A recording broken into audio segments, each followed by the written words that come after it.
तो पिछले क्लास में बच्चों हम लोगों ने बेसिक इंट्रोडक्शन जाना करंट का, इंटेंसिटी ऑफ करंट होती क्या है, उसको कैसे कैलकुलेट किया जाए, वो इलेक्ट्रिक करंट कैसी क्वांटिटीज़ है, उसकी यूनिट क्या है, ये सारी चीज़ों को हम लोगों ने जाना। आज की क्लास में हम लोग कुछ टॉपिक्स पढ़ेंगे, जिसमें पहली टॉपिक जो पढ़ने वाले हैं वो है करंट डेंसिटी। उसके बाद हम लोग पढ़ेंगे elementary study of current inside a conductor, जिसमें हम लोग relaxation time, mean free path, thermal velocity, drift velocity and mobility की स्टडी करेंगे। फिर ये सारी टॉपिक्स आज हम लोग पढ़ने वाले हैं। ठीक है, तो आज की क्लास में हम लोग सबसे पहले स्टार्ट करते हैं करंट डेंसिटी की। करंट डेंसिटी की स्टडी करेंगे। उस करंट डेंसिटी की स्टडी करने के बाद धीरे धीरे हम सारे टॉपिक्स पे आएंगे। तो बेसिकली करंट डेंसिटी, अगर मान लिया जाए ये एक कंडक्टर है, मेरे हाथ में जो मार्कर पड़ा हुआ है, इस मार्कर को अगर हम कंडक्टर कंसीडर करते हैं और अगर ये कंडक्टर ले लेते हैं, तो मेरे इस फिंगर के टिप से इस लेफ्ट वाले फिंगर टिप के बीच में जो कंडक्टर है, इसकी लेंथ हम कहेंगे, लेट मान लिया जाए ये लेंथ है L, एंड ये जो सामने वाला पॉइंट्स हमें दिख रहा है, इसको हम लोग कह देते हैं uniform cross section area. Let the area, ये हमारा क्रॉस सेक्शन एरिया हो गया। तो एक कंडक्टर जिससे करंट पास हो रही है, उसकी कुछ ना कुछ लेंथ होगी और उसका कुछ ना कुछ क्रॉस सेक्शन एरिया होगा। मान लिया जाए इस कंडक्टर के थ्रू हम लोग पोटेंशियल डिफरेंस क्रिएट करते हैं, जिसके कारण इस कंडक्टर से करंट पास होना शुरू होता है। अब अगर करंट पास होगा, तो पिछले क्लासेस में हम लोगों ने पढ़ा है कि direction of current is always taken opposite to the direction of flow of electrons and along the direction of flow of positive charges। ये हम लोग पिछले क्लास में पढ़ के आए हैं। तो अगर हम करंट की बात करें, तो डायरेक्शन ऑफ करंट तो हमारी इलेक्ट्रॉन के डायरेक्शन ऑफ फ्लो के अपोजिट होगी, बट करंट का जो मैग्नीट्यूड होगा, ये करंट का मैग्नीट्यूड हम लोग ये जानते हैं कि इस करंट की मैग्नीट्यूड होगी I is equals to Q, which is the charge flow in a given interval of time. ये बेसिक फॉर्मूला हम लोग, इक्वेशन हम लोग जानते हैं। ये जो चार्ज फ्लो हो रहा है बच्चों, ये चार्ज अगर हम ये एक कंडक्टर कंसीडर कर लेते हैं, ये हमने कंसीडर कर लिया कि ये एक कंडक्टर है और इस कंडक्टर का cross section area will be this and it is taken as A। If it is connected with a source of energy, that is battery और सेल, जो हम लोग क्लास 10th में पढ़ के रखे हैं, उससे अगर कनेक्ट कर देते हैं, तो यहाँ से इलेक्ट्रॉन का फ्लो, मान लिया जाए इसको हम लोगों ने ऐसे कनेक्ट कर दिया बैटरी से या सेल से, कुछ ऐसे कनेक्शन कर लिया और साथ में हमने सर्किट को ऑन कर ली, तो हम देखेंगे कि इस डायरेक्शन में हमारे इलेक्ट्रॉन का फ्लो होना शुरू होता है। सो direction of electron will be shown here and it is from B to A। ये हम डायरेक्शन ऑफ करंट इलेक्ट्रॉन मान लिया कि let the electron is moving from B to A। So direction of current is taken from A to B and this direction of current is from A to B and its magnitude is given by Q upon A। Now ये जो Q है, ये number of electron जो given कोई भी एक area हम ले लेते हैं, इस पूरे कंडक्टर के अलॉन्ग कोई भी एक वर्चुअल एरिया ले लेते हैं, मान लिया जाए ये एरिया हमने ले लिया, इस एरिया से पास होने वाले इलेक्ट्रॉन्स के नंबर को हम लोगों ने यहाँ मल्टीप्लाई करके टोटल चार्ज लिख दिया कि चार्ज यहाँ से जो फ्लो हो रहे हैं, ये Q की वैल्यू मान लेते हैं, n number of electrons flow हो रहे हैं, सो Q is equals to NE divided by T। तो करंट जो फ्लो होगा वो कितना हो जाएगा, NE बाई T। ये करंट कहाँ से फ्लो हो रहा है बच्चों, तो हम कहेंगे ये जो एरिया हम लोगों ने कंसीडर किया है, थ्रू आउट एरिया फ्लो कर रहा है। तो अभी हम लोग जो जानने जा रहे हैं वो है करंट डेंसिटी, और करंट डेंसिटी है कि किसी भी कंडक्टर के यूनिट एरिया से फ्लो होने वाला करंट, किसी भी कंडक्टर के यूनिट एरिया से फ्लो होने वाले करंट को हम लोग क्या कह देते हैं, करंट डेंसिटी। तो जनरली हम यहाँ पे करंट डेंसिटी क्या लिखेंगे, current that is I passes through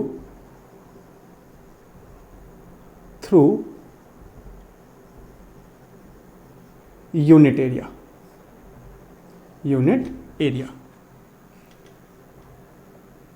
ठीक है, यूनिट एरिया से पास होने वाले करंट को हम लोग क्या कहेंगे, current density, and it is represented bye symbol capital G।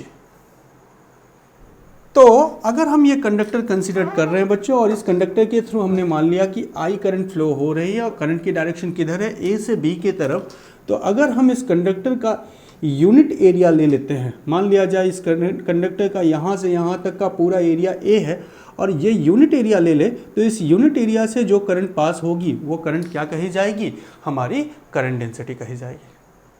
तो इन जनरल अगर हम कहें तो हम ये कह सकते हैं current density is a vector quantity whose magnitude equals to current पर यूनिट एरिया। ठीक है, तो इस पॉइंट को लिख लें कि करंट डेंसिटी क्या है, तो current density is a density that is J is a vector quantity, is a vector quantity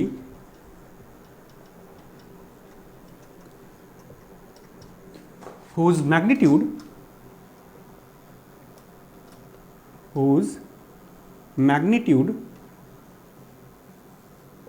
equals to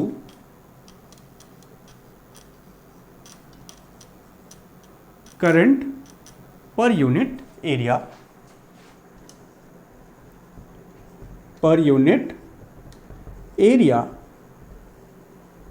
and since it is a vector quantity so it have a direction.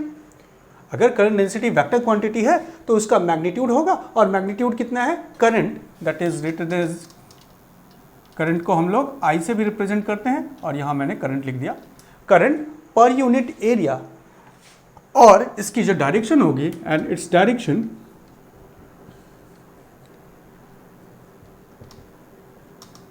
Is along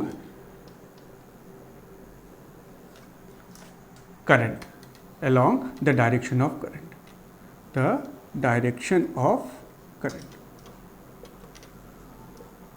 ठीक है। तो हम लोगों ने क्या पाया, current density जो कि J से रिप्रेजेंट किया जाता है वो क्या है, एक वेक्टर क्वांटिटी है, और इसकी मैग्नीट्यूड कितनी होगी, तो हम कहेंगे मैग्नीट्यूड इक्वल्स टू करंट पर unit area, and its direction is along the direction of flow of current. जिस डायरेक्शन में करंट फ्लो हो रहा है उसी डायरेक्शन में हम लोग क्या करेंगे, करंट डेंसिटी की डायरेक्शन को लेंगे। तो मैथमेटिकली अगर हम मैग्नीट्यूड के बारे में बताएं तो मैग्नीट्यूड लिख सकते हैं कि यहाँ हम लोगों ने एक कंडक्टर कंसीडर किया, मान लिया जाए मैं यहाँ एक कंडक्टर ले रहा हूँ, एक कंडक्टर कंसीडर कर लिया, ये एक कंडक्टर है जिसमें डायरेक्शन ऑफ करंट हमने माना है A से B के तरफ है, और यहाँ से जो करंट पास हो रही है वो कितनी है, capital I, and the area of cross section will be taken as A। So direction of current किधर है बच्चों, डायरेक्शन ऑफ करंट मान लेते हैं हम A से B की तरफ है, और area of cross section, area is a vector quantity and its magnitude is given as mod A, and it has some direction which is normal to the surface. ठीक है, जो सरफेस लिया है, क्रॉस सेक्शन एरिया है, उस पर अगर normal draw कर दें तो एरिया वेक्टर की डायरेक्शन मिल जाएगी हम लोगों को। सो अगर ए बी कंडक्टर में, तो हम यहाँ लिखेंगे current density J equals to I current upon area. ठीक है, ये हमारा फॉर्मूला हो जाएगा, current density is a vector quantity and its magnitude equals to current पर यूनिट एरिया। अगर यहाँ हम लोगों को समझ में आ रहा है, और अगर इसकी यूनिट की बात करें तो इसकी यूनिट क्या होगी बच्चों, तो हम कहेंगे करंट की यूनिट क्या होती है, एम्पियर, और एरिया की यूनिट क्या होती है, मीटर स्क्वायर। तो हम यहाँ कहेंगे यूनिट हो जाएगी एम्पियर मीटर स्क्वायर। साथ में अगर हम इसके डायमेंशन की बात करें तो हम लिख सकते हैं, थोड़ा सा इसको मैं इरेज करके लिख लूँ, इसकी यूनिट क्या होगी, बेसिक सा टॉपिक है, यूनिट होगी ampere metre raise to the power -2, and साथ में इसका डायमेंशन क्या मिला, तो हम कहेंगे डायमेंशन जो मिल रहा है वो है एम्पियर का A और मीटर का length, metre is the significance of length, तो length raise to the power -2, तो दिस इज द डायमेंशन। ठीक है, तो हम लोगों ने बेसिकली जाना कि करंट डेंसिटी क्या है, यूनिट एरिया से पास होने वाले करंट को हम लोग क्या कहेंगे, current density and it can be measured by the formula I per unit area। ठीक है, तो ये हम लोग समझ में आ रहा है। अब आगे अगर बात कर ले हम कि हमारा ये कंडक्टर जो है, इस कंडक्टर का क्रॉस सेक्शन एरिया, अभी हम लोगों ने यूनिफॉर्म क्रॉस सेक्शन एरिया मान रखा है, इसका पूरा थ्रू आउट द कंडक्टर हमने जो एरिया मान रखा है वो क्या है, यूनिफॉर्म है। यहाँ का भी एरिया ए है, यहाँ का भी एरिया ए है, यहाँ का भी एरिया ए है। तो हम लोगों ने कंडक्टर को जो कंसिडर कर रखा है, जनरली हम लोगों ने यूनिफॉर्म क्रॉस सेक्शन एरिया के कंडक्टर को माना है। यूनिफॉर्म क्रॉस सेक्शन एरिया का मतलब through out it's length the magnitude of area will be constant. ठीक है, uniform cross section area, section area. अब हम अगर ऐसा कह दें कि हमारा जो ये कंडक्टर है वो यूनिफॉर्म क्रॉस सेक्शन एरिया का नहीं है। ठीक है, मान लेते हैं हमने जो कंडक्टर कंसिडर किया है वो कुछ ऐसा है, बीच में यहाँ जाके ऐसा हो जा रहा है, फिर यहाँ जाके फिर ये ऐसा हो जा रहा है। तो इस तरीके से हम लोग कंडक्टर को कंसिडर कर लेते हैं, कुछ इस तरीके से ड्रॉ करते हैं। तो मान लिया जाए ये हम लोगों ने एक यूनिफॉर्म कंडक्टर कंसिडर कर लिया, यूनिफॉर्म क्रॉस सेक्शन एरिया का कंडक्टर। इस क्रॉस सेक्शन एरिया को कुछ हम ऐसे ले लें, ये इर्रेगुलर ज्योमेट्री ऐसा, ये हमने कंडक्टर कंसिडर कर लिया। अब इस कंडक्टर के थ्रू अगर हम करंट डेंसिटी को कैलकुलेट करना चाहते हैं, मान लेते हैं कि direction of current is always is taken as same in the previous case, that is I from A to B.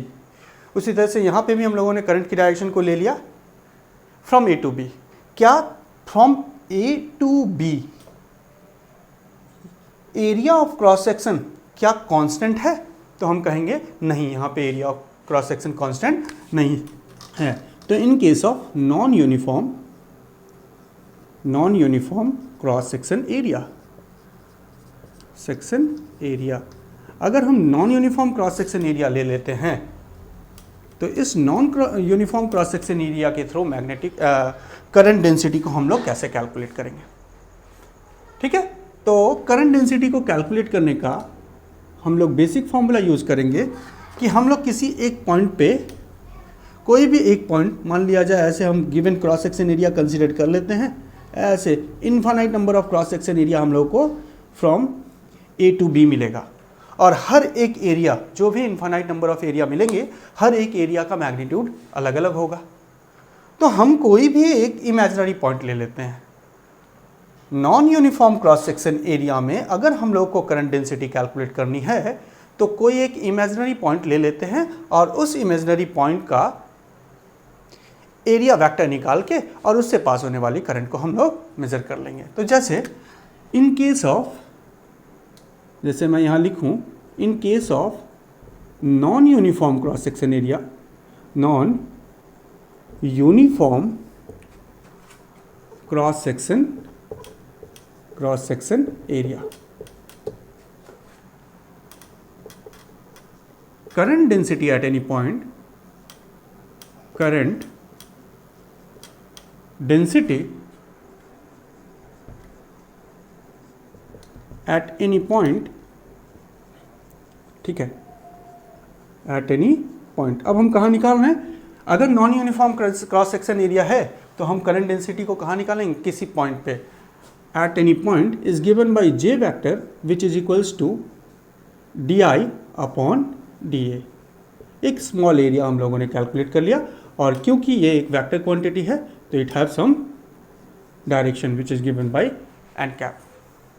ठीक है, ये हमने जाना कि कैसे हम लोग एक non uniform cross section area के से करंट डेंसिटी को कैलकुलेट करेंगे, and its direction is always taken in the direction of current. Now अब हम लोग देख रहे हैं कि मान लिया जाए, थोड़ा सा सिचुएशन को चेंज करते हैं और सिचुएशन देख रहे हैं कुछ ऐसा कि मान लेते हैं कि ये हमारा एक कंडक्टर है, ये हमने एक कंडक्टर कंसिडर कर लिया, और जिसमें ए से बी के डायरेक्शन में आई amount of current, I magnitude का करंट, आई एम्पेयर मैग्नीट्यूड का करंट फ्लो हो रहा है, आई एम्पेयर इतना करंट फ्लो हो रहा है।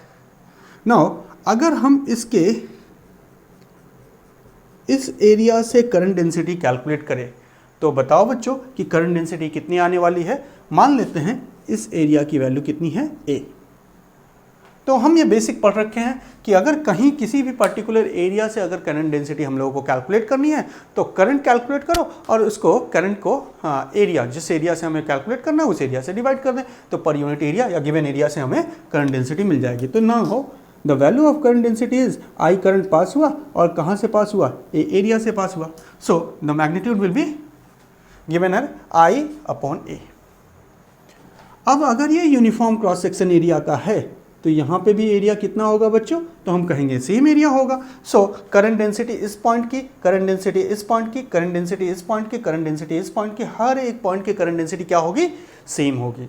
जो हम लोग पीछे भी देख रखे हैं कि for an uniform cross section area current density will be equals to I by A throughout the conductor, length of a conductor. ठीक है, नाउ मान लेते हैं कि इस कंडक्टर का यहाँ से जो क्रॉस सेक्शन एरिया हम लोग कंसिडर कर रहे हैं वो कितना है, अभी मैंने कंसिडर किया था ये है ए। क्योंकि ये non uniform cross section area का कंडक्टर लिया है तो थ्रू आउट इसका एरिया क्या होगा, ए। मान लें कि हमने कंडक्टर को आगे चलने के बाद इतने रीजन से हमसे कहा गया कि यहाँ से तो करंट डेंसिटी आपको मालूम है कि J is equals to I upon A. इस पर्टिकुलर एरिया से पास होने वाली जो करंट डेंसिटी होगी वो कितनी होगी, आई बाई ए होगी। अब हमसे कहा गया कि इस पर्टिकुलर एरिया से, इतने एरिया से जो करंट डेंसिटी होगी, ये पर्टिकुलर एरिया से जो करंट डेंसिटी हमारी होगी वो कितनी होगी, इसको कैलकुलेट करना है। ठीक है, अगर इसको कैलकुलेट करना है कि इस पर्टिकुलर एरिया से करंट डेंसिटी कितनी है तो इसको हम लोग कैसे कैलकुलेट करेंगे बच्चों, तो हम कहेंगे ये वाला एरिया निकालो। अगर ये एरिया पता चल जाता है तो हमारी करंट डेंसिटी भी इस एरिया से हम निकाल सकते हैं, क्योंकि आई करंट पास होगी। मान लिया जाए कुछ ऐसा कंडक्टर हो जाता है तो ठीक है, ऐसे हम लोगों ने कंडक्टर को आगे ले आके ऐसा कर लिया। अब हमसे बोला जा रहा है कि इस पर्टिकुलर एरिया से कितनी करंट डेंसिटी होगी ये आप कैलकुलेट करिए। ठीक है, तो हम कहेंगे इस एरिया को, ये एरिया हमें कैलकुलेट करना है बच्चों। अगर ये एरिया हमें मिल जाता है तो हम क्या कर लेंगे, आई तो मालूम ही है, जितना करंट, अगर यहाँ से आई करंट आई है, यहाँ से करंट जो फॉर्म हो रहा है इस ए के पास के क्रॉस सेक्शन एरिया से आई, तो यहाँ से भी पास होने वाली करंट कितनी होगी, आई होगी। ये हम लोग पीछे पढ़ रखे हैं कि for a given amount of current magnitude of current is independent on area of cross section. ठीक है, बट यहाँ पे क्या करंट डेंसिटी एरिया पे डिपेंडेंट है, तो यस एरिया पे डिपेंडेंट है। Current for a given conductor, sorry for a not for a given conductor, for a given current through a conductor it's magnitude is independent on area. ये हम लोग पहले से जानते हैं। जैसे सीधा सा एग्जांपल समझा जाए कि करंट को मान लिया जाए पानी, वाटर फ्लो हो रहा है किसी पाइप के थ्रू, तो अगर यहाँ से आई अमाउंट ऑफ वाटर फ्लो होता है तो क्या यहाँ से आई अमाउंट ऑफ वाटर फ्लो नहीं होगा, होगा। ये प्रिंसिपल ऑफ कंटिन्यूटी के प्रिंसिपल के हिसाब से भी हम बता सकते हैं कि per unit volume, sorry rate of volume at this point is equals to rate of volume at this point होगा, जिसके कारण यहाँ का करंट और यहाँ के करंट दोनों मैग्नीट्यूड में इक्वल होंगे। ठीक है, नाउ अब अगर हम कहें कि हमें ये एरिया मालूम है ए, बट ये एरिया का इंफॉर्मेशन हमारे पास नहीं है, तो हम इस एरिया को कैसे कैलकुलेट करेंगे, तो हम कहेंगे एक काम करते हैं, इस एरिया को ऐसे टिल्ट करते हैं और यहाँ पे लेके आते हैं। तो अगर इस एरिया को ऐसे हम टिल्ट कर दें और ये एरिया यहाँ आ गया, ऐसा घुमा के हमने इस एरिया को कहाँ पहुँचा दिया, यहाँ पहुँचा दिया। तो अब मुझे बताओ कि अगर ये एरिया ए है तो ये एरिया कितना होगा, हम कहेंगे ए होगा।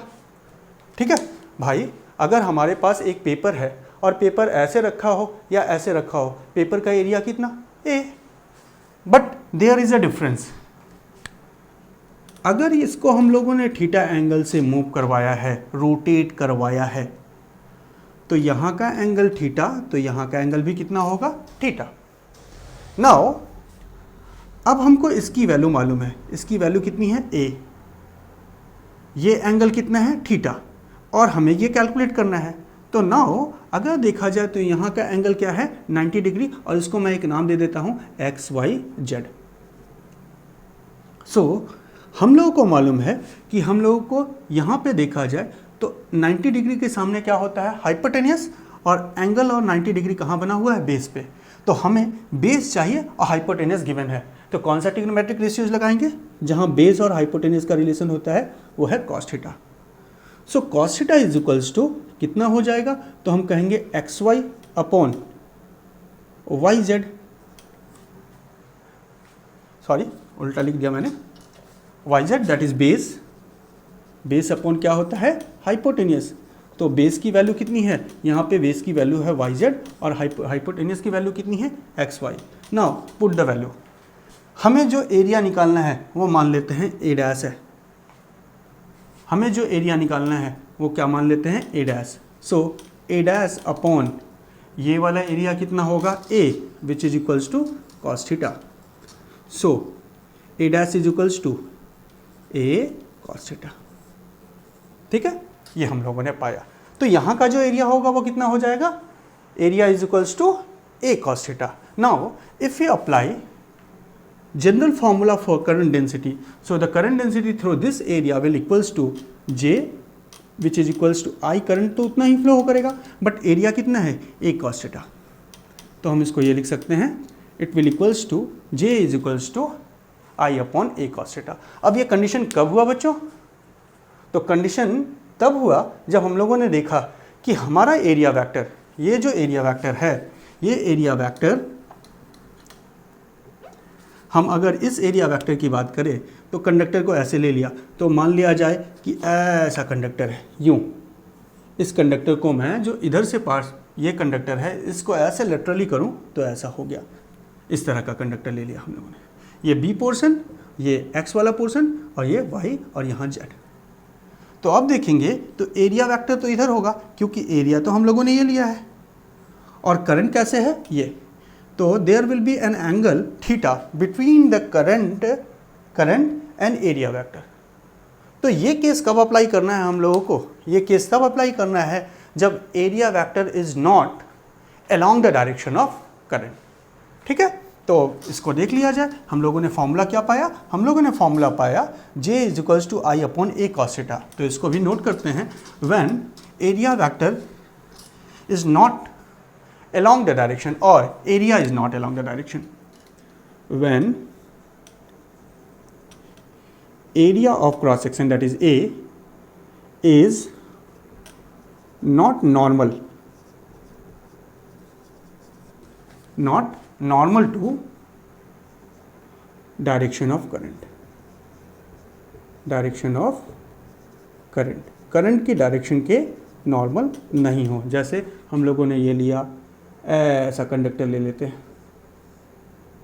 ये कंडक्टर, इसका एरिया वेक्टर किधर है, ये, और डायरेक्शन ऑफ करंट किधर है, I, such that there will be some angle between area vector, this is the direction of area vector.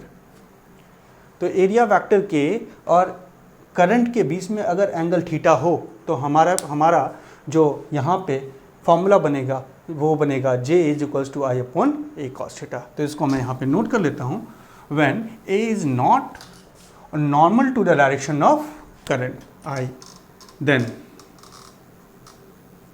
current density equals to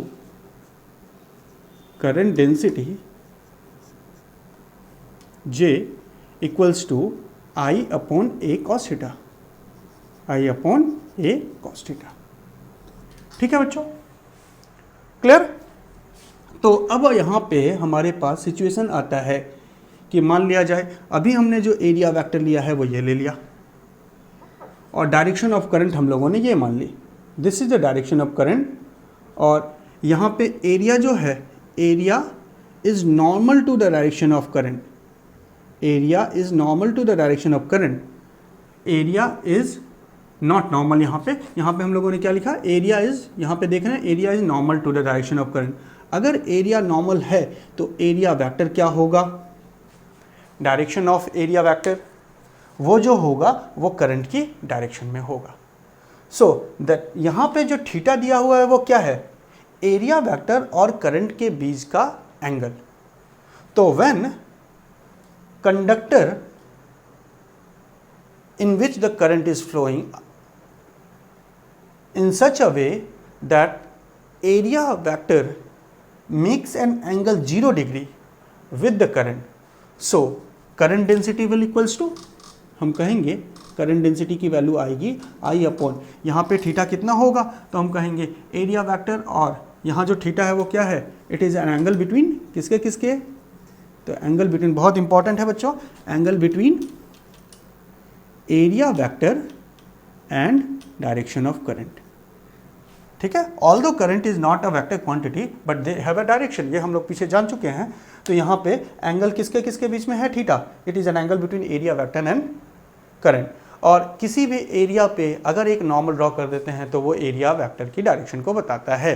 ठीक है, तो यहाँ एरिया वेक्टर, ये क्रॉस सेक्शन एरिया है normal to current, so area vector क्या होगा, parallel to current हो जाएगा। नाउ थीटा की वैल्यू यहाँ पे थीटा कितना हो रहा है 0 degree, so cos 0 equals to 1, so the formula equals to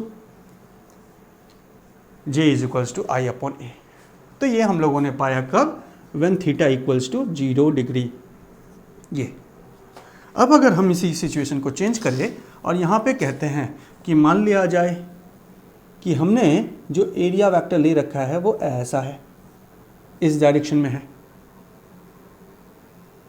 और डायरेक्शन ऑफ करंट हमने मान लिया ये हो गई आई, सो यहाँ का एंगल है थीटा। अब ये थीटा की वैल्यू अगर if theta equals to 90 degree हो जाए, 90 डिग्री होने का मतलब क्या, 90 डिग्री होने का मतलब ये जो सरफेस पहले ऐसे था इसको हम लोगों ने थीटा डिग्री से रोटेट किया, ऐसे रोटेट करते करते करते चले जाएं तो ये मतलब हमने जिस एरिया को लिया है वो एरिया ये वाला है। ऐसा ही ना सिचुएशन बच्चों, अगर ये हम ऐसे, हमारा कंडक्टर है, ये हमने कंडक्टर लिया है और इस कंडक्टर को हम यहाँ से ऐसे काट दें, फिर ऐसे काट दें, फिर ऐसे काट दें, तो धीरे धीरे देखेंगे कि ये थीटा की वैल्यू बार बार चेंज होती जा रही है क्या, और फाइनली एक ऐसा सिचुएशन आए कि थीटा 90 डिग्री एंगल बना ले। तो हम लोगों ने कंडक्टर को कैसे काटा है, ऐसे। So if we cut a conductor through its length, the direction of area vector makes angle 90 degree with the direction of current. In such situation, current density equals to, here the current density will equals to I upon A cos 90। ठीक है, और cos 90 की value हम लोग यहाँ पे substitute करेंगे तो हम लोग पाएंगे कि इस डायरेक्शन में तो पोटेंशियल डिफरेंस फिलहाल यहाँ पे क्या सिचुएशन बन रहा है, J is equals to I upon A cos 90 degree, और cos 90 का मतलब 0। सो ऐसे कंडीशन पे यहाँ J की वैल्यू क्या आएगी बच्चों, I करंट पास हो रहा है और anything divided by 0 will equals to infinite. तो यहाँ हमें करंट डेंसिटी क्या मिलेगी, इन्फानाइट मिलेगी। और करंट डेंसिटी का बेसिक फॉर्मूला डेफिनेशन क्या है, तो हम कहेंगे करंट डेंसिटी है करंट पर यूनिट एरिया। तो क्या हम ये जो करंट डेंसिटी बताएंगे वो इन्फानाइट बताएंगे, यस हमारा यहाँ कंक्लूजन क्या आ रहा है, इन्फानाइट बताएंगे। बट क्या हमारे इस डायरेक्शन में करंट पास हो रही है, क्या इस डायरेक्शन में करंट है, नहीं, इस डायरेक्शन में करंट ना होने के कारण, क्यों करंट नहीं है, क्योंकि किसी भी पर्टिकुलर पॉइंट को ले लिया जाए तो इस पर्टिकुलर पॉइंट पे पोटेंशियल जो होगा हर एक पॉइंट पे सेम होगा। So between this two points upper face and lower face there will be no potential difference. So if there is no potential difference there will be no current, और अगर current ही नहीं है तो यहाँ पे I की जगह पे क्या पुट करेंगे, 0। on that case the current density will equals to 0. So if angle is 90 degree, what will be the value of J, it will equals to 0, not infinite. This is very important question. ठीक है बच्चों, तो ये हम अपने दिमाग में रखेंगे, ऐसे ऐसे प्रॉब्लम्स हमारे सामने दिखेंगे जो करंट डेंसिटी से रिलेटेड हैं। ठीक है, अब यहाँ हम लोगों ने देख लिया कुछ बेसिक केसेस जिसमें हम लोगों ने करंट डेंसिटी को जाना। तो बेसिकली करंट डेंसिटी है क्या, एक किसी यूनिट एरिया से पास होने वाले करंट को हम लोगों ने क्या कह दिया, करंट डेंसिटी कह दिया। नाउ अब देखना यह है कि अगर हम लोगों ने कंडक्टर कंसिडर कर रखा है ये, और ये आगे जाके कंडक्टर ऐसा हो जा रहा है, ये यहाँ से आई करंट पास हुआ और वही आई करंट यहाँ से पास हुआ, सेम आई करंट दोनों पॉइंट से पास हुआ है, फ्रॉम 1.1 फ्रॉम पॉइंट 2, ये 2 पॉइंट ले लिए। तो at A at 1 let the area will be A and here let the area will be A dash. So at A current density की value कितनी हो जाएगी, तो हम बोलेंगे I current upon area A. At B that is at second point current density कितनी हो जाएगी, I upon A dash. Now in both the situation that is at first and at second where the current density is maximum with respect to other, तो हम ये जानते हैं कि जहाँ पे एरिया कम वहाँ की करंट डेंसिटी ज़्यादा, क्योंकि करंट डेंसिटी और एरिया का कैसा रिलेशन है, इन्वर्स रिलेशन है. So the current density at second point is greater than the current density at first point, but current at I at second point will equals to the I at first point. ठीक है. सो यहाँ से हम लोगों को समझ में आता है कि current is independent on area for a given value of current. Its magnitude is independent on area. Whose magnitude? Magnitude of current. But current density is dependent on area, and where the area is smaller, current density will be maximum. तो ये हम लोगों ने current density का situation जाना, current density को कैसे calculate करेंगे ये सीखा. ठीक है. अब आगे की क्लास में हम लोग ये जानेंगे कि अगर हम कंडक्टर को कंसीडर कर लेते हैं तो कंडक्टर के थ्रू बेसिकली करंट पास होता कैसे है. इस चीज़ को हम लोग जानेंगे कि how the current will flow through a conductor, what is the mechanism involve for the flow of current inside a conductor. ठीक है. तो इस टॉपिक को हम लोग नेक्स्ट टॉपिक में पढ़ेंगे. नेक्स्ट जिस टॉपिक को हम लोग पढ़ने वाले हैं वो टॉपिक यही है कि किसी भी कंडक्टर के थ्रू करंट पास कैसे करता है और what is the basic mechanism involve here. ठीक है बच्चों. According to modern view, metallic conductor के अंदर जो कंडक्टिविटी होती है उसके पीछे जो चार्ज कैरियर रिस्पॉन्सिबल हैं उन्हें हम कहते हैं free electrons. And this free electron in metal is very high in number. इसकी जो नंबर्स होते हैं पर यूनिट वॉल्यूम वो 10⁻29 होते हैं, मतलब बहुत ही ज़्यादा है. अब ये इलेक्ट्रॉन्स मेटेलिक कंडक्टर के अंदर रैंडमली वाइब्रेट करते रहते हैं और इसके रैंडम वाइब्रेशन जो होते हैं वो थर्मल एनर्जी के कारण होता है, टेम्परेचर चेंज होने के कारण होता है. एक पर्टिकुलर टेम्परेचर पे इसकी मैग्नीट्यूड जो है वो हम कहते हैं वेलोसिटी. किस वेलोसिटी से हमारे ये फ्री इलेक्ट्रॉन्स वाइब्रेट कर रहे हैं inside a metal conductor is 10⁻⁵ metre per second. ठीक है.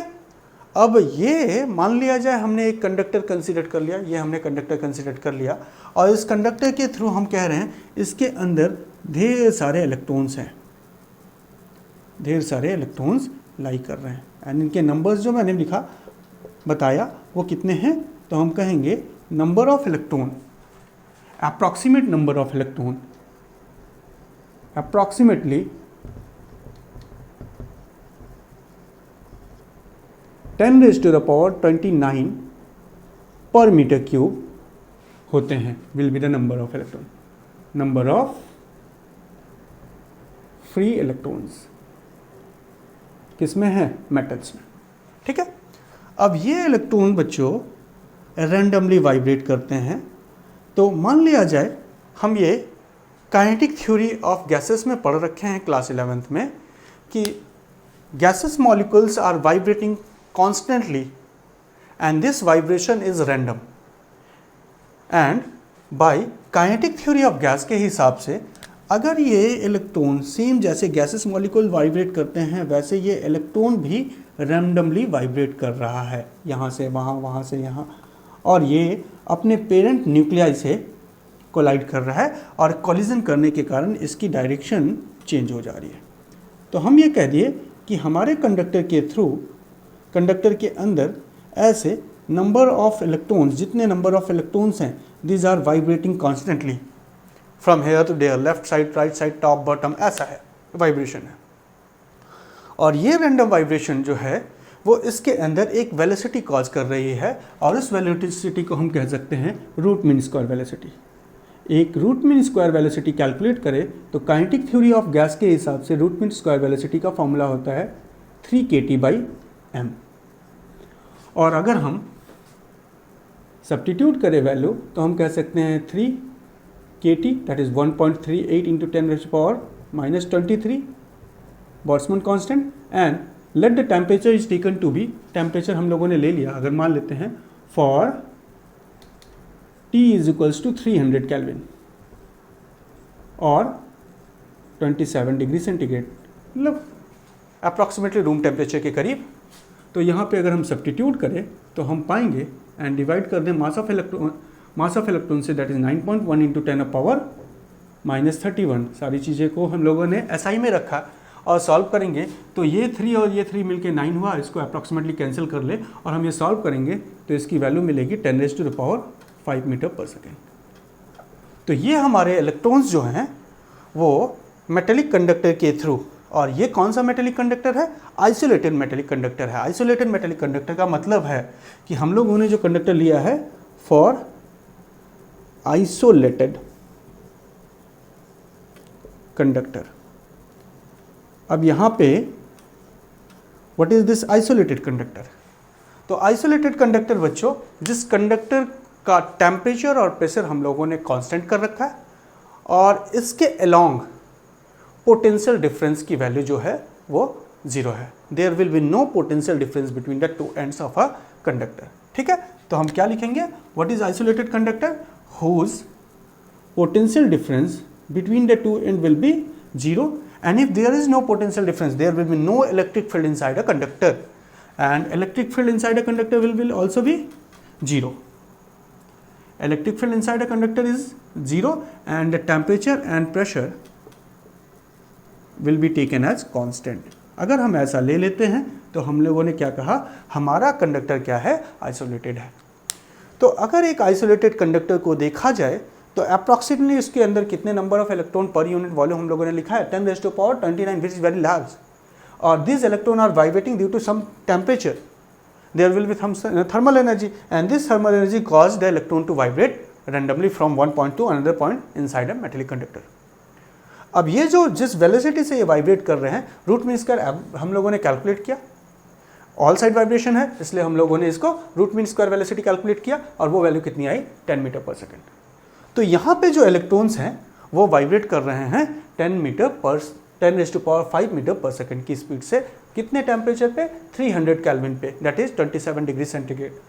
ऐसे सिचुएशन पे हम ये कहेंगे कि अगर ये इलेक्ट्रॉन वाइब्रेट कर रहे हैं और उनकी वाइब्रेशन की स्पीड इतनी है, तो क्या इस कंडक्टर को टच करने के बाद हम इलेक्ट्रिक शॉक एक्सपीरियंस करेंगे?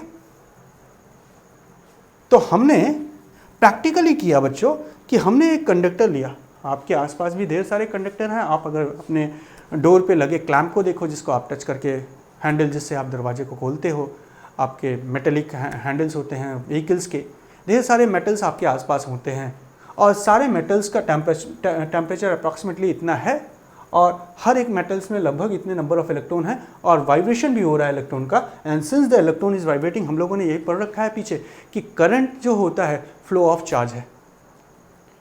तो क्या हम किसी भी कंडक्टर को टच करेंगे तो हमें शॉक लगेगा?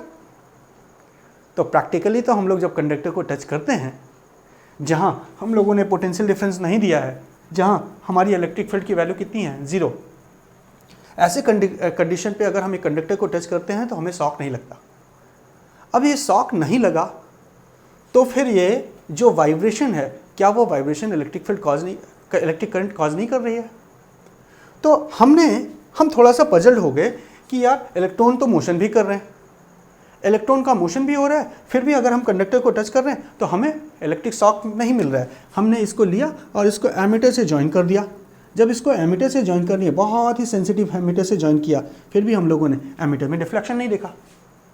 एमीटर में डिफ्लेक्शन नहीं हुआ, हम लोगों ने अलग अलग पॉइंट से ज्वाइन किया, अलग अलग पॉइंट से ज्वाइन करने के बाद भी एमीटर में डिफ्लेक्शन नहीं हो रहा है, तो क्या ये प्रैक्टिकली हम क्या देख रहे हैं? प्रैक्टिकली हम देख रहे हैं there will be no current. और अगर प्रैक्टिकली करंट नहीं है तो हम करंट की डेफिनेशन पे जाएंगे, flow of charge, and charge will be, हम ये जानते हैं in conductor the charge is electron. तो क्या यहाँ इलेक्ट्रॉन फ्लो नहीं कर रहा है? इलेक्ट्रॉन का मोशन नहीं हो रहा है? तो इलेक्ट्रॉन का मोशन अगर नहीं हो रहा है तो ये रिलेशन हमारा गलत हो गया। अब ऐसे कंडीशन पे हम थोड़े पजल्ड हुए और फाइनली हमने इसकी डीप स्टडी करी, और डीप स्टडी करने के बाद हम लोग ये कहे कि अगर ये कंडक्टर हम लेते हैं और इस कंडक्टर के डिफरेंट पॉइंट्स को टच करने के बाद अगर हमें शॉक नहीं मिलता है, इसका मतलब from point A to B the potential at each point will be same. और ये पोटेंशियल सेम होने का मतलब ये है कि जितने नंबर ऑफ इलेक्ट्रॉन्स किसी भी क्रॉस सेक्शन एरिया को लिया जाए, तो जितने नंबर ऑफ इलेक्ट्रॉन्स लेफ्ट से राइट की तरफ जा रहे हैं उतने ही नंबर ऑफ इलेक्ट्रॉन्स राइट से लेफ्ट की तरफ जा रहे हैं, so that this conductor at isolated state behave as a equipotential surface. और ये केमिस्ट्री कहीं ना कहीं हमें सही लगी कि हाँ भैया ऐसा हो सकता है कि वाइब्रेशन हो रहे हैं, क्योंकि ये थ्योरी गलत नहीं, हम टच कर रहे थे, हम शॉक भी महसूस नहीं कर रहे थे। फिर हम लोग एक कंक्लूजन पे आए कि इसका मतलब जितने इलेक्ट्रॉन इधर से लेफ्ट से राइट की तरफ जा रहे हैं उतने ही नंबर ऑफ इलेक्ट्रॉन राइट से लेफ्ट की तरफ जा रहे हैं, so the net flow will be zero. अगर नेट फ्लो जीरो है तो हम लोग करंट का फॉर्मूला क्या पढ़ते हैं? I is equals to charge, net flow of charge upon time. तो नेट फ्लो की वैल्यू जीरो, जिसके कारण करंट भी जीरो। तो यहाँ पे हम लोग जाने कि for an isolated conductor there will be a random vibration of electron inside a metal and then this random vibration have some velocity, and this velocity is 10 raised to power 5 meter per second at 300 Kelvin. And finally हम लोगों ने conclude किया number of electrons, which types of electron? Generally free electrons crossing from left to right through given area of cross section, through given cross section area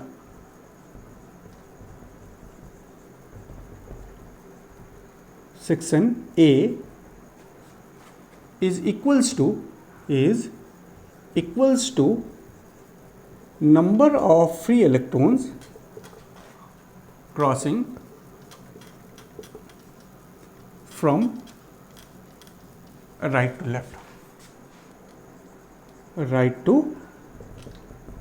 left, अब इसके पीछे क्या है, क्या रीज़न है, ऐसा क्यों हम लिख रहे हैं? तो हम कहेंगे क्योंकि हमारा ये सरफेस किसके जैसा बिहेव करना चाहिए? इक्विपोटेंशियल के जैसा होना चाहिए। क्योंकि हमने पोटेंशियल सप्लाई नहीं किया, इसका मतलब हर एक पॉइंट पे पोटेंशियल क्या होनी चाहिए? So as to make equipotential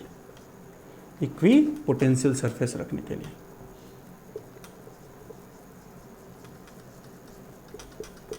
ठीक है, ये हम लोगों ने जाना। सो यहाँ पे ये समझ में आता है कि अगर एक कंडक्टर को हम लेते हैं तो उस कैसा कंडक्टर? Isolated conductor. तो आइसोलेटेड कंडक्टर के थ्रू हम लोगों ने कुछ पॉइंट्स नोट करी, और वो पॉइंट कौन से हैं कि average number of free electron जो होंगे वो कितने हैं? 10⁻29।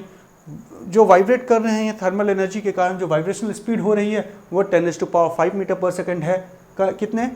300 केल्विन पे। और ऐसे कंडीशन पे नंबर ऑफ इलेक्ट्रॉन जो लेफ्ट से राइट की तरफ जा रहे हैं उतने ही नंबर ऑफ इलेक्ट्रॉन राइट से लेफ्ट की तरफ जाते हैं। सो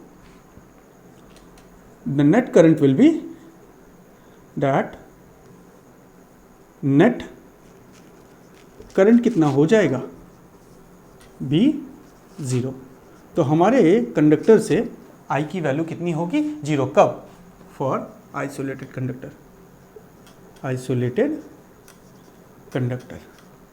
ठीक है, मतलब कि अगर हम इलेक्ट्रिक फील्ड कंडक्टर के दोनों एंड पे, हम लोग दो cross section area along the length, अगर हम पोटेंशियल डिफरेंस नहीं क्रिएट करते हैं तो नेट करंट क्या होगा? 0 होगा। अब हम लोग ये कहें कि जरा पोटेंशियल डिफरेंस अप्लाई करके देखते हैं क्या होने वाला है। तो when we apply a potential difference across the conductor, applying potential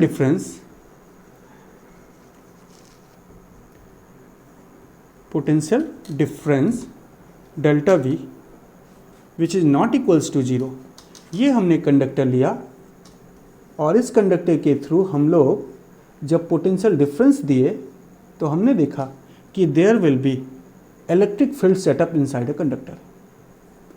बहुत ही इंपॉर्टेंट पॉइंट है बच्चों कि in charge conductor net electric field inside a conductor will be 0, but when a current is passing through the conductor there will be electric field inside a conductor. So electric field हमारे potential difference दे रहे हैं, जिसके कारण हमारे पास ए से B के direction में क्या हो जाएगी, हम कहेंगे इलेक्ट्रिक फील्ड सेटअप होगी, और जिसके कारण करंट की डायरेक्शन हमने क्या ली है, करंट की डायरेक्शन हम लोग ए से बी लिए हैं, और यहाँ पे जो इलेक्ट्रॉन फ्लो हो रहे होंगे वो किधर हो रहे होंगे, बी से ए की तरफ। तो जैसे ही हम लोग इलेक्ट्रिक फील्ड देते हैं, हम लोग ये देखते क्या है कि as we apply electric field, जैसे हम लोगों ने electric field between the two end of a conductor दिया, ये इलेक्ट्रॉन्स जो स्ट्रेट लाइन मोशन कर रहे थे थर्मल वाइब्रेशन के कारण, यहाँ जो मोशन था वो थर्मल वाइब्रेशन के कारण कितनी वेलोसिटी से 10⁵ मीटर पर सेकंड की स्पीड से मोशन कर रहे थे, और उसका पाथ कैसा था, स्ट्रेट, और वो स्ट्रेट जा रहे थे, ऐसे कोलाइड कर रहे थे, फिर दूसरे से कोलाइड कर रहे, फिर तीसरे से कोलाइड कर रहे थे, और थ्रू आउट इसका पाथ जो था वो कैसा था, straight line. But as we apply electric field, due to electric field its path will changes, और उसका पाथ चेंज होके कैसा हो जाएगा, कर्व हो जाएगा, क्योंकि when a charge particle is placed in electric field it experience force, और फोर्स एक्सपीरियंस करेगा, क्योंकि हमारा इलेक्ट्रॉन है तो इलेक्ट्रॉन किधर फोर्स एक्सपीरियंस करेगा। मान लिया जाए यहाँ पे हम एक इलेक्ट्रॉन को कंसीडर करते हैं जो इस रास्ते से जा रहा था, ऐसे थोड़ा इसको मैं बड़ा कर दूँ, तो मैं कहा कि यही कंडक्टर हम लोगों ने यहाँ पे लिया, और इस कंडक्टर के ये पॉइंट ए और इस पॉइंट को बी ले लिया, यहाँ से हम लोगों ने पोटेंशियल डिफरेंस अप्लाई कर दिया कंडक्टर के थ्रू, जिसके कारण इसमें हमने इलेक्ट्रिक फील्ड सेटअप करी। इलेक्ट्रिक फील्ड की डायरेक्शन किधर हो जाएगी, from the higher potential to lower potential. Here the potential will be V and here the potential will be at B point will be 0. So the potential is higher at VA and lower at B. So the direction of electric field from inside a conductor under this situation will be from A to B. Now अब हम कहते हैं कि हमारा जो conductor है, जो हम लोगों ने आइसोलेटेड कंडक्टर कंसीडर किया था, उसमें हमारे इलेक्ट्रॉन्स ऐसे मोशन कर रहे थे स्ट्रेट लाइन, फिर ये गया किसी न्यूक्लियस से टकराया, और न्यूक्लियस से टकराने के बाद मान लिया जाए उसका पाथ ऐसा हो गया। ये मैं इस इलेक्ट्रिक फील्ड की डायरेक्शन को ऊपर दिखाता हूँ कंडक्टर के बाहर, यहाँ पे हमने ले लिया, मान लिया जाए डायरेक्शन ऑफ इलेक्ट्रिक फील्ड कैसी है, HB, और इसका पाथ ऐसा हुआ, फिर ये यहाँ से गया, इससे टकराया यहाँ पे दूसरे से, फिर इसी तरह से यहाँ पे, फिर यहाँ से ऐसे हमारे इलेक्ट्रॉन्स कॉलिजन करते हुए चले जा रहे हैं ऐसा। ये यहाँ गया, यहाँ से यहाँ, फिर यहाँ से यहाँ, फिर यहाँ से यहाँ, फिर यहाँ से यहाँ, इधर, फिर इधर, फिर इधर। अब जैसे ये सिचुएशन कब है, जब हम लोगों ने बैटरी को ऑफ करके रखा है, सर्किट को ऑफ करके रखा है, तब यहाँ पे इलेक्ट्रिक फील्ड की वैल्यू कितनी हो जाएगी, इलेक्ट्रिक फील्ड की वैल्यू 0 हो जाएगी, और हमारा कंडक्टर कैसा हो जाएगा, आइसोलेटेड स्टेट पे आ जाएगा अगर टेम्परेचर इसका चेंज नहीं हो रहा है तो। और ऐसे कंडीशन पे हमारा जो इलेक्ट्रॉन वाइब्रेट करेगा वो वाइब्रेशनल स्पीड 10⁵ मीटर पर सेकंड से वाइब्रेट करेगा। एक इलेक्ट्रॉन की यहाँ हम बात कर रहे हैं। अब जैसे हमने सर्किट को, स्विच को ऑन किया, हमने देखा यहाँ पे इलेक्ट्रिक फील्ड सेटअप हो गई, और इलेक्ट्रिक फील्ड की डायरेक्शन किधर, ए से बी की तरफ। अब यहाँ से कौन मोशन कर रहा था बच्चों, पॉजिटिव चार्ज या नेगेटिव चार्ज। तो अभी हम लोगों ने डिस्कस किया कि हमारे पास जो कंडक्टर के अंदर कंडक्टिविटी होती है वो किसके कारण है, फ्री इलेक्ट्रॉन्स के कारण। तो यहाँ इलेक्ट्रॉन मोशन कर रहा है। अब हम ये जानते हैं कि when an electron is placed in electric field it will experience force. अब ये जो फोर्स एक्सपीरियंस करेगा, ये जो फोर्स एक्सपीरियंस कर रहा है बच्चों, इस फोर्स की डायरेक्शन किधर होगी, along the direction of field और opposite to the direction of field. ये हम चैप्टर नंबर 1 में पढ़ चुके हैं कि negative charge experience force opposite to the direction of electric field, but positive charge experience force along the direction of electric field. So यहाँ पे हमारा कौन है, इलेक्ट्रॉन है। So electron experience force opposite to electric field and its path will be somehow curve, ऐसे curve path हो जाएगा। ये कर्व पाथ, अब ये इलेक्ट्रॉन जो जाके यहाँ से इस न्यूक्लियस से टकराने वाला था वो अब यहाँ से जाके कहीं यहाँ पे दूसरा न्यूक्लियस मिला तो मिला, नहीं तो ऐसे टकराएगा किसी दूसरे न्यूक्लियस से, जिससे टकराया उससे उसका पाथ फिर से कर्व हो जाएगा। और अब हम देखेंगे कि इस इलेक्ट्रॉन्स के जो पाथ होंगे हमारे कर्व होंगे। इट मीन्स जो इलेक्ट्रॉन पहले यहाँ जाके टकराया था वो आफ्टर इलेक्ट्रिक फील्ड वो कहाँ पहुँच गया, यहाँ। इसका मतलब यहाँ पे थोड़ी सी शिफ्टिंग हुई, ये थोड़ा सा ड्रिफ्ट हुआ, खिसका है हमारा इलेक्ट्रॉन। ठीक है, तो ये हमारी कंडीशन हुई कि as we apply electric field the electron which initially have a straight path of collision now become curved and the electron drifted somehow from one point to another point, and this drifting of electrons causes electric current to flow। ठीक है, तो यहाँ पे यही general mechanism हमारा apply हो रहा है बच्चों कि जब हम लोगों ने इलेक्ट्रिक फील्ड को जीरो रखा है तब हम लोग देख रहे हैं कि नेट फ्लो ऑफ चार्ज कितना हो जा रहा है, जीरो, जिसके कारण नेट करंट की वैल्यू कितनी है, जीरो। और जैसे ही हम लोग इलेक्ट्रिक फील्ड अप्लाई कर रहे हैं कंडक्टर के थ्रू, हमारा इलेक्ट्रॉन का ड्रिफ्टिंग होना शुरू हुआ और इलेक्ट्रॉन ड्रिफ्टिंग होने के कारण हम देखें क्या कि अब अगर हम यहाँ पे एक सर्किट में एमीटर लगा दे, सेंसिटिव एमीटर लगा दे, तो ये एमीटर डिफ्लेक्शन रीड करेगा और हम ये कहेंगे अब यहाँ पे करंट पास हो रही है। तो यहाँ पे ढेर सारे टर्म्स इन्वॉल्व हो रहे हैं। पहला टर्म्स ये इन्वॉल्व हो रहा है कि अगर हमारा इलेक्ट्रिक फील्ड हमने नहीं अप्लाई करा है तो बिटवीन टू सक्सेसिव कॉलिजन कितना टाइम लगेगा, बिटवीन टू सक्सेसिव कॉलिजन कितना लेंथ ट्रेवल किया हमारे इलेक्ट्रॉन्स ने, between two successive collision what will be the time taken, what will be the velocity, ये सारी चीज़ें हम लोग जानेंगे। तो यहाँ और जैसे ही हम इलेक्ट्रिक फील्ड अप्लाई किए क्या एक्शन होने वाला है, इन्हीं सारी चीज़ों को हम लोग जाने। तो यहाँ पे जनरली मैकेनिज्म हम लोगों ने जाना कि जब हमारे पास इलेक्ट्रिक फील्ड नहीं होगी तो इलेक्ट्रिक फील्ड नहीं अप्लाई करने पे, कंडक्टर के दो पॉइंट्स के अलोंग पोटेंशियल डिफरेंस नहीं क्रिएट करने पे इलेक्ट्रिक फील्ड नहीं होगी और हमारे इलेक्ट्रॉन्स जो होंगे वो वाइब्रेट करेंगे and net vibration will be, net flow of charge will be zero. So हम कहेंगे ये जिस वेलोसिटी से वाइब्रेट किए तो उस वेलोसिटी को हम लोगों ने क्या कह दिया, थर्मल वेलोसिटी। थर्मल वेलोसिटी, तो थर्मल वेलोसिटी क्या है, तो it is average velocity, average velocity of electrons, average velocity of electron between two successive collision, between two successive collision, दो सक्सेसिव कॉलिजन होने के बीच में जो एवरेज वेलोसिटी हो रही है इलेक्ट्रॉन की, उस वेलोसिटी को हम लोग क्या कहेंगे, थर्मल वेलोसिटी। कब ये होगा, when in case of isolated conductor. तो इसको भी नोट कर ले, इन case of isolated conductor.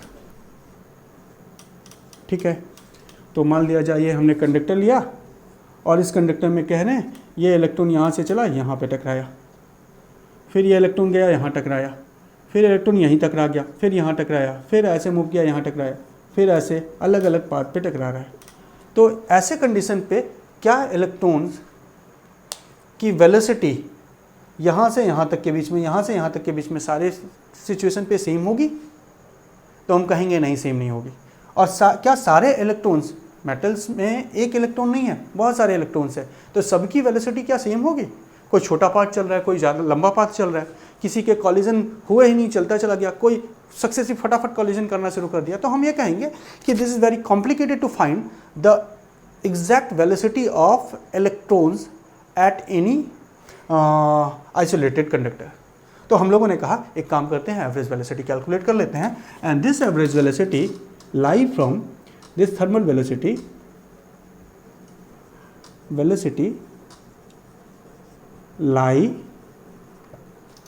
from 0 to maximum, 0 to maximum, maximum means 10 of power 5, but हम लोग फाइनली लिखेंगे तो average velocity is the vector sum of velocity of each electron, so there will be n number of electron, और इसको हम लोग number of electron से divide कर ले तो हम ये क्या पाते हैं, it will be 0। So thermal velocity of electron will be 0। और ये वेलोसिटी कौन सी है, हर एक इलेक्ट्रॉन की between two successive collision, isolated conductor के केस में जो वेलोसिटी है उसी को जब हम एवरेज करते हैं हर एक इलेक्ट्रॉन का, तो हम ये क्या पाते हैं, वेक्टर समेशन किया है, क्योंकि velocity is a vector quantity. So vector summation करेंगे तो हम लोग क्या पाएंगे, average vector summation of velocity of each and every electron, since there will be n number of electron, so divided by n will be 0। तो ये हुआ thermal velocity. अब हम कहें अगर यहाँ ये थर्मल वेलोसिटी से चल रहा है, यहाँ भी थर्मल वेलोसिटी से चल रहा है, ये सारे के सारे वेलोसिटीज़ के क्या कहेंगे, सारे इलेक्ट्रॉन के थर्मल वेलोसिटी। अब बिटवीन टू सक्सेसिव कॉलिजन जो वो पाथ ट्रेवल कर रहा है, उस पाथ को हम लोग क्या कहते हैं बच्चों, तो उसको कहते हैं मीन फ्री पाथ।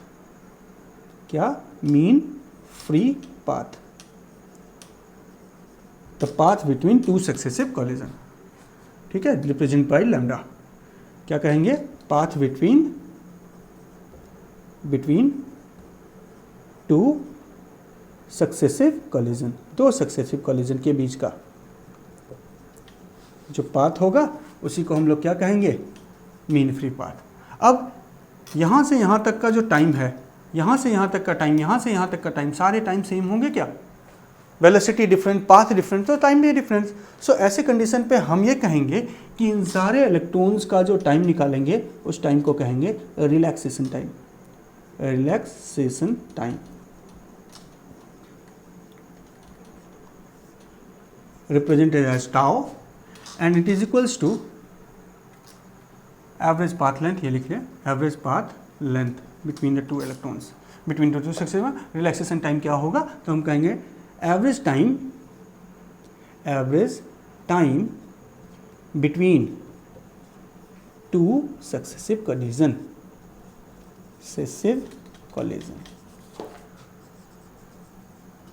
दो सक्सेसिव कॉलिजन के बीच में जो इलेक्ट्रॉन्स ने एवरेज टाइम लिया है, and that time is considered to be relaxation times. तो आइसोलेटेड कंडक्टर से रिलेटेड 3 टर्म्स यहाँ आ रहे हैं, एक थर्मल वेलोसिटी, दूसरा मीन फ्री पाथ और तीसरा रिलैक्सेशन टाइम, और इनके बारे में हम लोगों ने जाना। अब बात है कि what will happen if you apply a potential difference across the conductor. So अगर हम potential difference across the conductor apply करते हैं तो हम देखेंगे electron start drifting and the velocity with which it drift is considered to be drift velocity. So अब हम लोग जानेंगे ड्रिफ्ट वेलोसिटी क्या होती है। तो इस कंडक्टर के थ्रू हम लोगों ने क्या किया, पोटेंशियल डिफरेंस अप्लाई किए, और पोटेंशियल डिफरेंस अप्लाई करने के कारण हमारा जो पाथ हुआ इलेक्ट्रॉन का वो कर्व हो गया, और electron start drifting from B to A. B से ए की तरफ हमारा इलेक्ट्रॉन क्या करना शुरू करेगा, ड्रिफ्ट करना शुरू करेगा। अब ये ड्रिफ्टिंग होने के पीछे रीज़न कौन है, तो हम कहेंगे इलेक्ट्रिक फील्ड रिस्पॉन्सिबल है। और इलेक्ट्रिक फील्ड की डायरेक्शन किधर ले रखी है हम लोगों ने, ए से बी के तरफ ले रखी है। इलेक्ट्रॉन किधर मूव कर रहे हैं, फ्रॉम बी टू ए। कैसे मूव कर रहे हैं, ड्रिफ्ट हो रहे हैं, खिसक रहे हैं। अब हम लोगों को ये खिसकने वाली स्पीड कैलकुलेट करनी है, ठीक है। अब अगर खिसकने वाली स्पीड कैलकुलेट करनी है बच्चों, तो हम यहाँ कहेंगे कि हमारी डायरेक्शन ऑफ करंट पहले तो बता ले किधर होगा, ए से बी की तरफ। तो ये कंडक्टर, इस कंडक्टर में हमारे n नंबर ऑफ इलेक्ट्रॉन जो कि B से A की तरफ ड्रिफ्ट कर रहे हैं, और इलेक्ट्रिक फील्ड की डायरेक्शन A से B की तरफ है, और हमारे पास जो करंट बन रहा है वो I है। तो हमारी ये जो ड्रिफ्ट वेलोसिटी है उसको कैलकुलेट करेंगे। तो व्हाट इज ड्रिफ्ट वेलोसिटी, तो velocity with which the electron drift, velocity with which electrons, कौन सा electron, free electron, drift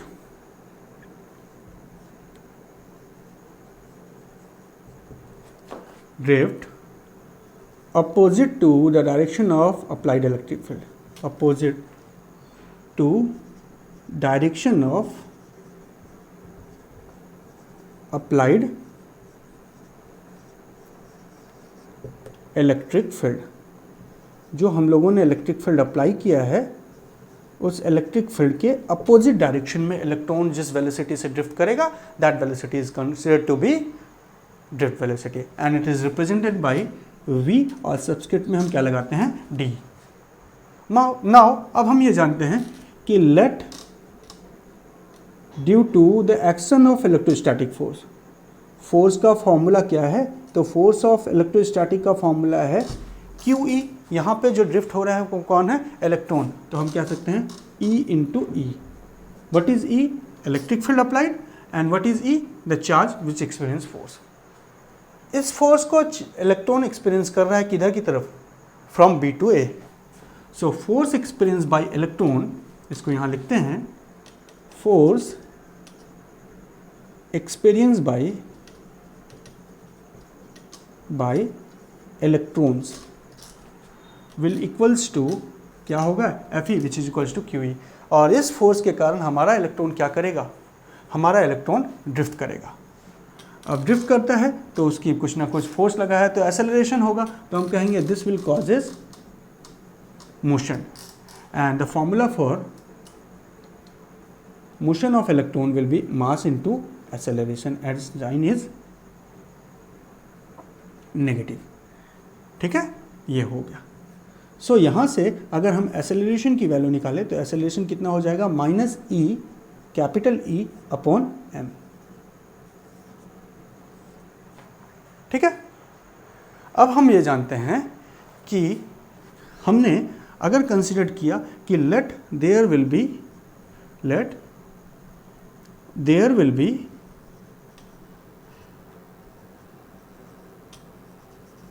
n number of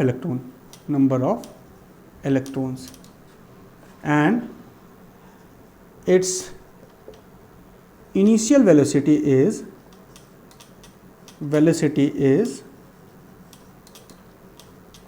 u1 u2 u3 dot dot dot, अगर n नंबर ऑफ इलेक्ट्रॉन है तो u1 होगा,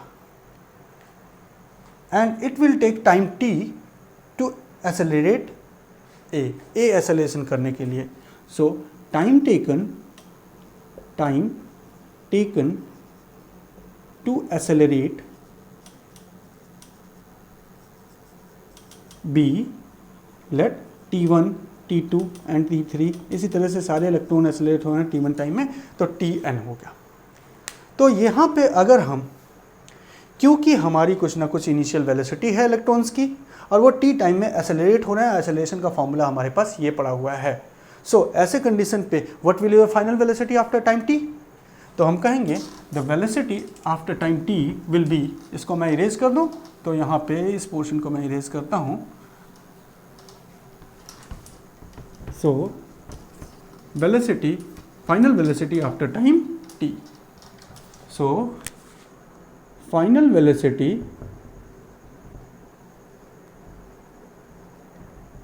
after time T1 T2 will be, पहले वाले का V1 is equals to U1 plus AT1, दूसरे वाले का V2 which is equals to U2 plus AT2, तीसरे का V3 which is equals to U3 plus AT3, और इसी तरह से चलते जाएंगे। तो लास्ट वाले इलेक्ट्रॉन का Vn which is equals to U1 plus ATn, और by definition of drift velocity हम कहेंगे एवरेज वेलोसिटी, यहाँ पे वेलोसिटी के साथ आप क्या लगा लें, एवरेज। तो average velocity that is Vd is equals to V1 plus V2 plus V3 so on up to Vn divided by n. So it will equals to U1 plus U2, V1 में मिला U1, V2 में मिला U2, V3 में मिला U3, तो इसको substitute करेंगे plus dot dot dot, इस तरह से क्या आएगा UN and divided by n, plus सब में से a कॉमन निकल जाएगा बच्चों, तो यहाँ से a कॉमन निकाल लिया, बचा क्या T1 plus T2 plus T3 dot dot dot Tn and divided by n। Now हमारे पास हमारी जो ये वेलोसिटी आ रही है ये एवरेज थर्मल वेलोसिटी है, और एवरेज थर्मल वेलोसिटी की वैल्यू हम लोग कितना पाए हैं बच्चों, हम लोगों ने पाया है 0। तो this will equals to 0 plus a, और यहाँ T1 प्लस T2 ये सारे के सारे सम ऑफ होके n से डिवाइड कर लिया, तो ये क्या हो गया, पीछे हम लोग पढ़ रखे हैं relaxation time that is tau. अब यहाँ से a की वैल्यू यहाँ से उठा के रखें तो Vd की वैल्यू क्या मिल जाएगी, Vd is equals to 0 plus a tau, और ए की वैल्यू है हमारी माइनस ई अपॉन एम, तो minus e electric field upon mass of electron. तो ये हमारी ड्रिफ्ट वेलोसिटी का फॉर्मूला मिला। अब हम लोग यहाँ देखते हैं कि ड्रिफ्ट वेलोसिटी जो हो रही है वो क्या है, v एंड e के साथ में साइन क्या लगा हुआ है, negative, and this negative sign signifies क्या कर रहा है कि electron drift opposite to electric field के अपोजिट डायरेक्शन में ड्रिफ्ट करेगी। ठीक है, अगली चीज़ हम यहाँ से देखें, ये हम लोगों ने फार्मूला डिराइव किया, इसको मैं थोड़ा सा इरेज करता हूँ ताकि और चीज़ों को यहाँ पे इलाबोरेट करा जा सके। तो हम लोगों ने पहला पॉइंट क्या पाया कि ड्रिफ्ट वेलोसिटी का फॉर्मूला क्या आ रहा है, minus E capital E by mass of electron. और फर्स्ट पॉइंट जो यहाँ हम लोगों ने नोट किया कि इलेक्ट्रॉन ड्रिफ्ट करेगा अपोजिट टू इलेक्ट्रिक फील्ड, मतलब हमारे कंडक्टर में electric field along the direction, electron किधर ड्रिफ्ट करता है, करंट की डायरेक्शन के अपोजिट। ठीक है, यहाँ पे कंडक्टर लिया जाए तो देखेंगे कंडक्टर में हमारे पास इलेक्ट्रॉन अगर इधर मोशन कर रहा है तो करंट किधर मोशन करेगा, आई। अब हम लोगों ने अगर इससे पोटेंशियल डिफरेंस क्रिएट किया है तो इलेक्ट्रिक फील्ड भी किधर है, आई। तो हम लोगों ने पाया electron drift opposite to electric field and direction of electric field and direction of current will be same, यहाँ पे मिल रहा है। साथ में एक और चीज़ देखते हैं, if E equals to 0, electric field 0 करने से ड्रिफ्ट वेलोसिटी कितनी हो जाएगी, 0, which causes current will be 0। आगे हम लोग देखेंगे इस रिलेशन को। सो इलेक्ट्रिक फील्ड 0 करने से करंट क्या हो गया, ड्रिफ्ट वेलोसिटी क्या हो गया, 0। ठीक है बच्चों, हाँ। अब आगे एक चीज़ और मैं यहाँ पे मिस कर दिया, एंड दैट इज ए की वैल्यू सब्स्टिट्यूट किया, साथ में टाउ भी है। अब ड्रिफ्ट वेलोसिटी एक और फैक्टर पे डिपेंड करता है, v d is directly proportional to relaxation time, relaxation time. ठीक है, तो ड्रिफ्ट वेलोसिटी किस किस फैक्टर पे डिपेंड कर रहा है, तो हम कहेंगे drift velocity is depend on electric field as well as relaxation time. Electric field increase करेंगे, ड्रिफ्ट वेलोसिटी इंक्रीज होगी। V d is directly proportional to electric field, जितना ज़्यादा इलेक्ट्रिक फील्ड उतना ज़्यादा ड्रिफ्टिंग होगा इलेक्ट्रॉन्स का। ठीक है, साथ में ड्रिफ्ट वेलोसिटी और रिलैक्सेशन टाइम के बीच में कैसा रिलेशन है, डायरेक्ट रिलेशन। अब एक और चीज़ हम लोगों को यहाँ जानना है कि अगर हम टेम्परेचर चेंज करते हैं, effect of temperature on drift velocity, तो क्या होगा अगर हम टेम्परेचर को इंक्रीज कर दें या टेम्परेचर को डिक्रीज कर दें, तो ड्रिफ्ट वेलोसिटी के ऊपर क्या इम्पैक्ट होने वाला है, जरा सोचिए। यहाँ पे कोई अगर हम देखें तो ड्रिफ्ट वेलोसिटी के फॉर्मूले में टेम्परेचर है क्या, नहीं है। तो ऐसे कंडीशन पे हमारी डिपेंडेंसी रिलेशन तो दिख ही नहीं रही है। बट थोड़ा सा अगर हम डीपली इस मैकेनिज्म में जाएं तो हम कहेंगे रिलैक्सेशन टाइम क्या बताता है, तो रिलैक्सेशन टाइम बताता है टू सक्सेसिव कॉलिजन होने के बीच का टाइम। अब अगर हम टेम्परेचर बढ़ाते हैं, हम लोगों ने देखा कि जैसे हम टेम्परेचर बढ़ाएंगे रूट मीन स्क्वायर वेलोसिटी क्या होगी, बढ़ेगी। पहले यहाँ से यहाँ तक इलेक्ट्रॉन को आने में 1 सेकंड लग रहा था, अब हमने टेम्परेचर बढ़ा दिया, रूट मीन स्क्वायर वेलोसिटी बढ़ गई, अब जो टाइम लगा वो क्या हुआ, कम हुआ। सो टाइम क्या होता है, रिलैक्सेशन टाइम डिक्रीज हो जाती है टेम्परेचर बढ़ाने से। तो हम ये कहेंगे effect of temperature on drift velocity में हम ये कहेंगे as we increase temperature, temperature के इंक्रीज करने से रिलैक्सेशन टाइम क्या होता है, डिक्रीज होता है। और रिलैक्सेशन टाइम का ड्रिफ्ट वेलोसिटी से कैसा रिलेशन है बच्चों, तो रिलैक्सेशन टाइम का ड्रिफ्ट वेलोसिटी से डायरेक्ट रिलेशन है। इसका मतलब ड्रिफ्ट वेलोसिटी भी क्या होगी, डिक्रीज होगी। So with increasing temperature drift velocity decreases and with decreasing temperature drift velocity increases.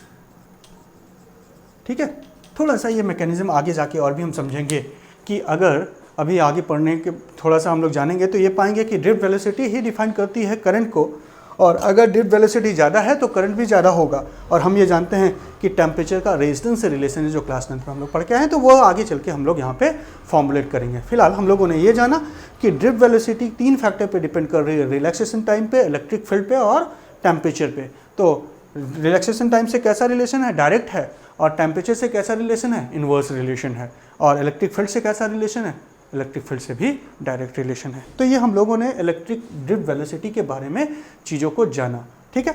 अब यहाँ पे आज हम कंक्लूड करेंगे टॉपिक को। नेक्स्ट क्लास में हम लोग पढ़ेंगे कि how to calculate current, how to relate current in terms of drift velocity, ठीक है बच्चों। तो ये टॉपिक हम यहीं पे कंक्लूड करते हैं। इससे रिलेटेड जो कॉन्सेप्ट हैं वो हम देख चुके हैं ड्रिफ्ट वेलोसिटी से रिलेटेड। तो अभी थोड़ा सा चेक पॉइंट किया जाए तो हम लोगों ने अभी आज क्या क्या पढ़ा। हम लोगों ने सबसे पहले करंट डेंसिटी जानी, देयर आफ्टर हम लोगों ने एलिमेंट्री डिस्क्रिप्शन देखा, कैसे करंट पास होता है मेटेलिक कंडक्टर के थ्रू, जिसमें हम लोगों ने मीन फ्री पाथ पढ़ा और रिलैक्सेशन टाइम पढ़ी, थर्मल वेलोसिटी पढ़ी, देयर आफ्टर हम लोगों ने ड्रिफ्ट वेलोसिटी पढ़ी और ड्रिफ्ट वेलोसिटी के रिलेशन को जाना। तो होपफुली ये सारे टॉपिक्स आपको समझ में आए हैं। नेक्स्ट क्लास में हम लोग ये जानेंगे कि how to relate this drift velocity with the current and as well as with the current density, and thereafter हम लोग ये देखेंगे कि रेजिस्टेंस जो एक मटेरियलिस्टिक प्रॉपर्टी कही जाती है वो कैसे कही जा रही है। तो इन सारी चीज़ों को हम लोग आगे के क्लास में पढ़ने वाले हैं, ठीक है। आज के लिए इतना ही काफ़ी है। Thank you.